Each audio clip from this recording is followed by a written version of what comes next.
Le bâillement, c'est naturel. Et un faux bâillement en attire un vrai.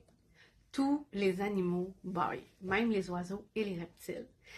Le bâillement a souvent été associé, en fait, toujours à l'ennui, à la fatigue, mais en fait, c'est beaucoup plus que ça. Pensez à un chat ou un chien qui vient de se réveiller, souvent ils vont se mettre à bâiller, à s'étirer de tout leur long.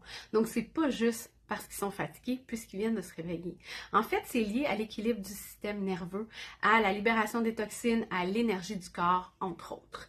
C'est aussi extrêmement contagieux. Donc quelqu'un qui bâille, tout le monde va se mettre à bâiller autour de lui.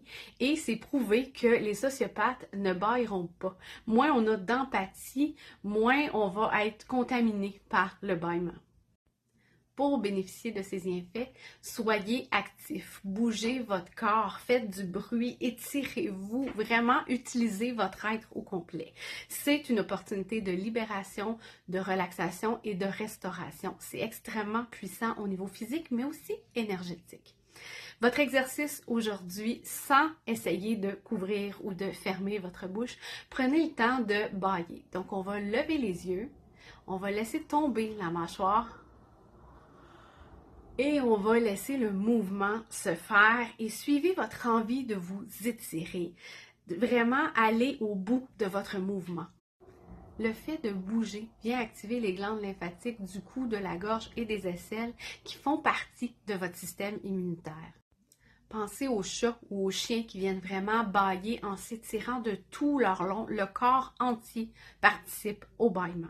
Donc, laissez votre corps vous guider et recommencez encore et même jusqu'à ce que vos yeux en pleurent pour en tirer tous les bienfaits. C'est une partie importante du relâchement complet. Et pourtant, on nous a appris que c'était impoli, voire insultant de bâiller en public. Hein? On pense souvent que les gens s'ennuient, que c'est même impoli de bâiller la bouche ouverte, de voir l'intérieur de la bouche dans nos cultures. Pourtant, c'est une façon tout à fait naturelle de traiter, d'intégrer et de déplacer l'énergie dans le corps. Parce que bâiller, c'est ça, c'est une reconnexion à notre corps, à nos sentiments, à notre énergie, mais aussi à celle des autres. On est en contact comme ça avec notre environnement. Et bâiller permet d'éliminer les blocages énergétiques du corps pour ressentir pleinement et profondément ce qu'on est en train de vivre en ce moment. Donc, ça active une partie du cerveau qui est associée à l'empathie, à la création de liens avec les autres, au jeu et à la créativité. Donc, bâillez à votre guise, profitez de ces bienfaits et laissez-vous aller le plus possible dans ce mouvement-là.